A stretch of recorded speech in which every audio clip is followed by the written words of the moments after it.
ಇವರೇ ಅಭೀರಭದ್ರ. ಬೇಸಿಕಲಿ ಇವರು ಕರ್ನಾಟಕ ಸ್ಟೇಟ್ನವರು. ಮಂಡ್ಯ ಅನ್ನೋ ಊರಲ್ಲಿ ಒಂದು ರೈಸ್ ಮಿಲ್ ಇರುತ್ತೆ. ಆಫ್ಟರ್ ಆಲ್ ಒಬ್ಬ ಹಳ್ಳಿಯವನು. ಬೈಯೋದಕ್ಕೆ ನೀವು ನೀವೇ ತಗೊಳ್ಳಲ್ವಾ? 24 hours ನಾನು ಬೈತಾನೆ ಇರ್ತೀರಾ? ಫೇಸ್ಬುಕ್ ಮಾಡೋ ಒಳ್ಳೆ ಕೆಲಸ ಕೆಟ್ಟ ಕೆಲಸ ಎಲ್ಲ ನಾಲ್ಕು ನೀವೇ ಬೈಕೊಟ್ರು, ನನ್ನೇ ಯಾಕೆ ಬೈತೀರಾ? ಫೇಸ್ಬುಕ್ ಅಲ್ಲಿ ಹಾಕಿ ಕದ್ದು ಮುಚ್ಚಿ ಬೈಯೋದಕ್ಕೆ ನಮಗೆ ತಲೆ ಕೆಟ್ಟಿದ್ಯಾ? ನಾವ್ ಯಾವತ್ತು ಫೋನ್ ಮಾಡಿ ನೇರವಾಗಿ ಬೈಯ. ಆಯ್ತು, ನನ್ಗೆ ಒಂದೇ ಒಂದು ಡೌಟು. ಪ್ರತಿ ಸರಿ ಬೈಬೇಕಾದ್ರೆ ಡಿ ಕೆ ಬೋಸ್ ಅಂತಿರಲ್ಲ, ಡಿ ಕೆ ಬೋಸ್ ಅಂದ್ರೆ ಅರ್ಥ ಏನೋ? ಹೋಗೋಲೆ ಡಿ ಕೆ ಬೋಸು. ನಾನ್ ಯಾರು ಅಂತ ತೋರಿಸ್ತೀನಿ. ಹಳೆಯ ಸಿಮ್ ಆಚೆ ಹೋಗು. ಐಡಿ ಪ್ರೂಫ್ ಕೊಡದೆ ತಂದಿರೋ ಹೊಸ ಸಿಮ್ ನೀನು ಒಳಗಡೆ ಹೋಗು. ನಂಬರ್ ಚೇಂಜ್ ಮಾಡಿದೆ, ಇನ್ ಹೆಂಗ್ರೋ ಕಾಲ್ ಮಾಡ್ತೀರಾ? ನೆಟ್ವರ್ಕ್ ಚೇಂಜ್ ಆಯ್ತಲ್ಲ, ಅದಕ್ಕಾಗಿ ಹೊಸ ಕಂಪನಿಯವರು ವೆರಿಫಿಕೇಶನ್ ಕಾಲ್ ಮಾಡಿದ್ದಾರೆ. ಅಲ್ಲ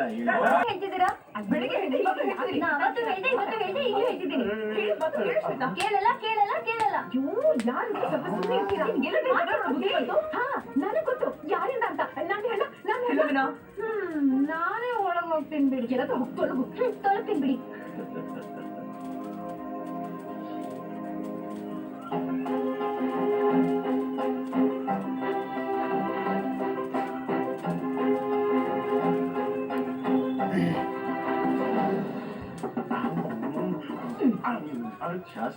ಎರಡಡಿ ಸೈಡ್ಗೆ ಹೋಗ್ತೀಯಾ? ನಿನ್ ಕಾಲೇಜಲ್ಲಿ ತಪ್ಪಾಯ್ತಂತ ಕೇಳ್ತೀಯಾ? ಆಸೆ ನೋಡು, ಅಣ್ತಮ್ಮನ್ ಕಾಣಿಸ್ತೀಯ, ಅಣ್ತಮ್ಮನಿಗೆ ಕಾಣಿಸ್ತಾವ. ಮೇಡಮ್ ಅವರೇ, ಮೇಡಮ್ ಸ್ವಲ್ಪ ರೈಟ್ ಬನ್ನಿ, ಸ್ವಲ್ಪ ಲೆಫ್ಟ್ ಬರ್ತೀರಾ? ಆ ಪಿಲ್ಲರ್ ನೇರ ಹೋಗಿ ಬಚ್ಚಿಟ್ಕೋತೀರಾ? ಅಯ್ಯೋ ಹೆಂಗೆ ಹೇಳಿ ನಾನು ರೊಮ್ಯಾಂಟಿಕ್. ನೀವಿಬ್ರು ಗೇಟ್ ಮುಚ್ಕೊಳ್ಳಿ. ಮೇಡಮ್ ಹಳ್ಳಿ ಹುಡುಗ ಮಿಠಾಯಿ ಅಂಗಡಿ ನೋಡ್ದಂಗೆ. ಓ, ಅದ್ರ ಒಂದು ಉದಾಹರಣೆಗೆ ಹೇಳಿದೆ ಬಿಡಿ ಮೇಡಮ್. ಅದನ್ನ ನೀವು ಹೊಸ ಕೆಲಸಕ್ಕೆ ಸೇರಿಸ್ಕೊಂಡಿದ್ದಾರಲ್ಲ ಭದ್ರ, ಅವ ನಿಮ್ ಅಯ್ಯೋ ಹೆಂಗೆ ಹೇಳೋದು, ಲೈನ್ ಹೊಡಿತಾ ಇದ್ದಾರೆ ಮೇಡಮ್. ಇದಕ್ಕೆ ಇಷ್ಟೇನಾ ರಿಯಾಕ್ಷನ್? ಮೇಡಮ್ ಈಗ ಅವನ ಪಟ್ ಅಂತ ನೋಡಿ, ಅವನ ಥಟ್ ಅಂತ ಸೈಡ್ ತಿರ್ಗೋತಾನೆ. ಮೇಡಮ್ ಈ ತರ ರಸಗುಲ್ಲ ತರ ನೋಡ್ಬಿಡಿ, ಬುಸ್ಕೂಟ ತರ ನೋಡಿ, ಇಲ್ಲಾಂದ್ರೆ ನೀವು ಸೆಟ್ ಆದ್ರೆ ಅನ್ಕೊಂಡ್ಬಿಡ್ತಾನೆ. ಈ ಪ್ರಪಂಚದಂತ ನೆನ್ಸಿಗೆ ತಾನೇ ಲೈನ್ ಹೊಡಿಯೋ ಮಹಾಪುರುಷ ನೀನು ಒಬ್ಬೇ ಬಾಬಾ ಇದ್ದ. ಬ್ರೇಕ್ ಹಿಡಿತಾ ಇಲ್ಲ. ನೀನು ಮೇಡಮ್ಗೆ ಲೈನ್ ಹೊಡೆದಿಯೋ ಇಲ್ವೋ? ಏನ್ ಓಪನ್ ಆಗಿ ಹೌದು ಅಂತಿದ್ದಾನೆ. ಹೌದು ಅಂದ್ರೆ ಹೌದು ತಾನೆ? ಹೌದು. You look beautiful, Amma. Happy birthday. Thank you. ಪುಟ್ಟಿ, ಇವತ್ತು ಅಮ್ಮ ಅವನಿಗೆ ಸ್ಪೆಷಲ್ ಕೇಕ್ ರೆಡಿ ಮಾಡ್ಬಿಡ್ತೀನಿ. ಎಂಟು ಹುಟ್ಟಹಬ್ಬಕ್ಕೆ ಯಾವ ರೀತಿ ಶುಭಾಶಯ ಹೇಳ್ಬೇಕಂತ ತಿಳಿದೆ. ಒದ್ದಾಡ್ಕ ನಿಂತಿರೋ ನೀನ ತಪ್ಪಾಗಿ ತಿಳ್ಕೊಬಿಟ್ಟಲ್ಲ ಬಾಮೈದ. ಹ್ಯಾಪಿ ಬರ್ತ್ಡೇ ಅಮ್ಮ. ಬಿಡು ಮಾಮ. So much. ಅಮ್ಮ ಅವ್ರ ಬರ್ತ್ಡೇ ಅಂತ ಭದ್ರನ್ ಗೊತ್ತಾ? ಭದ್ರ ಅಂಕಲ್, ಅಮ್ಮನ್ ಬರ್ತ್ಡೇ ವಿಶ್ ಮಾಡಿ. ಶಾರ್ಪ್ ಪುಟ್ಟಿ.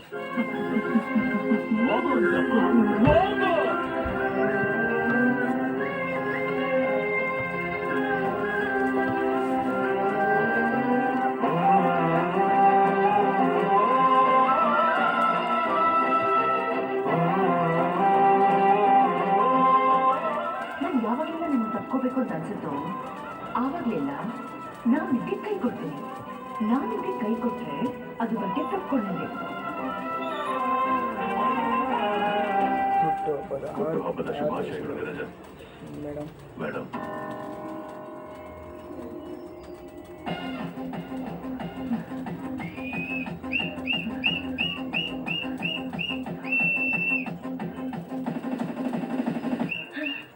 Excellent timing Shweta. This is your best record. ಹೊಸದಾಗಿ ಏನ್ ಟ್ರೈ ಮಾಡಿದೆ? ಹೊಸದಾಗೇನು ಟ್ರೈ ಮಾಡಿಲ್ಲ.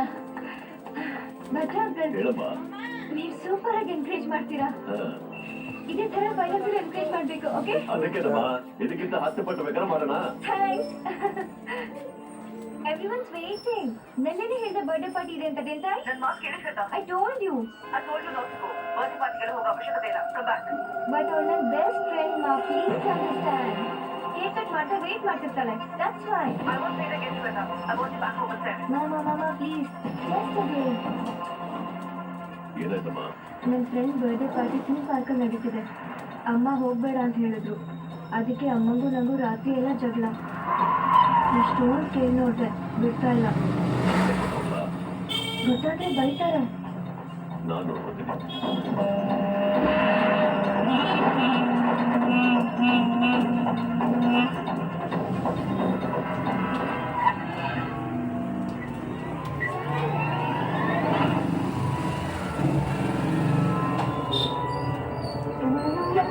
ಯಾಕೆ ಹೋದ್ರ ಬೇಗ ಬರಕ್ಕೆ ಹೇಳ್ತೀಯಲ್ಲ?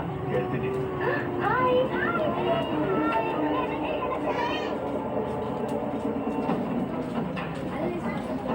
ಮಗು ನೋಡೋದಕ್ಕೆ 5-6 ಜನ ಒಳಗಡೆ ಬಂದಿದ್ದಾರೆ. ಅಲ್ಲ ಮಗು ಕರ್ಕೊಂಡು ಇಲ್ಲಿಂದ ಬೇಗ ಹೊರಟ್ಬಿಡೋಣ. ಗೊತ್ತಿದ್ದು ಕರ್ಕೊಂಡು ಬಂದಿದ್ದೀನಿ. ಏನ್ ಹೇಳ್ತಿದ್ಯಾ ಭದ್ರ? ನಾವು ಊರೊಳಗೆ ಚಿರತೆ ಹುಲಿ ನುಗ್ಗಿದ್ರೆ ಏನ್ ಮಾಡ್ತೀವಿ? ಒಂದು ಆಡನ್ನ ಎಳ್ಕೊಂಡು ಬಂದು ಊರ್ ಮಧ್ಯೆ ಕಟ್ಟ ಹಾಕ್ತೀವಿ. ಹುಲಿ ಎಲ್ಲಿದೆ ಅಂತ ನಮಗೂ ಗೊತ್ತಿರಲ್ಲ, ಆಡಿಗೂ ಗೊತ್ತಿರಲ್ಲ. ಹುಲಿ ಆಡಿನ ಹುಡ್ಕೊಂಡು ಬರೋದನ್ನೇ ನಾವು ಕಾಯ್ತಾ ಇರ್ತೀವಿ. ಹುಲಿ ಆಡಿನ ಮೇಲೆ ಎಗ್ಗುತ್ತಿದ್ದಂಗೆ ನಾವು ನುಗ್ಗಿ ಹುಲಿನ ಹೊರದಾಕ್ತೀವಿ. ಈಗಲೂ ಅದೇ ನಡೆಯೋದು. ಅಯ್ಯೋ ಮಗು ಪ್ರಾಣ ಒತ್ತೆ ಇಟ್ಟು ಈಗ ಏನ್ ಭದ್ರ ಇದೆ? ಎದುರಾಳಿ ಯಾರು ಅಂತ ತಿಳ್ಕೊಳಕ್ಕೆ ಬೇರೆ ದಾರಿ ಇಲ್ಲ.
ಭದ್ರ ಅಂಕಲ್ ಗಂಟೆ ಎಂಟಾಗ್ತಿದೆ. ಅಮ್ಮ ಬೈತಾರೆ. ಏನ್ ಮಾಡೋದು? ಏನ್ ಮಾಡೋದು? ಹೋದ್ಸಲ ಬೇರೆ ಬೇರೆ ಉತ್ತರ ಕೊಟ್ಟು ಸಿಕ್ಕಾಕೊಂಡಿದ್ವಿ. ಈ ಸಲ ಅಮ್ಮ ಕೇಳಿದಾಗ ಒಂದೇ ಉತ್ತರ ಕೊಟ್ಟು ತಪ್ಪಿಸ್ಕೊಳ್ಳೋಣ. ಓಕೆ ಸರಿ. ಸಾಯಂಕಾಲ 6 ಗಂಟೆಗೆ ಬರ್ಬೇಕಾದವರು 8 ಗಂಟೆಗೆ ಬಂದಿದ್ದಾರೆ. ಯಾಕೆ ಏನು ಅಂತ ಕೇಳಿದೆ ಕೆಲಸದಿಂದ ತೆಗೆದ್ಬಿಡಿ ಮೇಡಮ್. ಮ್ಯಾನೇಜರ್ ಸರ್, ಏನ್ ಈ ತರ ಅಸ್ಕಿವಾಯ್ಸರ್ ಹೋಗ್ತಾ ಇದೀಯಾ? ಗೊತ್ತಿರೋ ಥರನೇ ಸಹಾಯ ಮಾಡ್ತೀರಾ? ನಾವು ಬೇಕಿದ್ರೆ ಕಾಲು ಜೋಡಿಸ್ಕೊಂಡು ಕೈ ಕಟ್ಕೊಂಡು ನಿಂತ್ಕೊಳ್ತೀವಿ. ನನ್ನ ಹೆಸರು ಬೆಂಗ.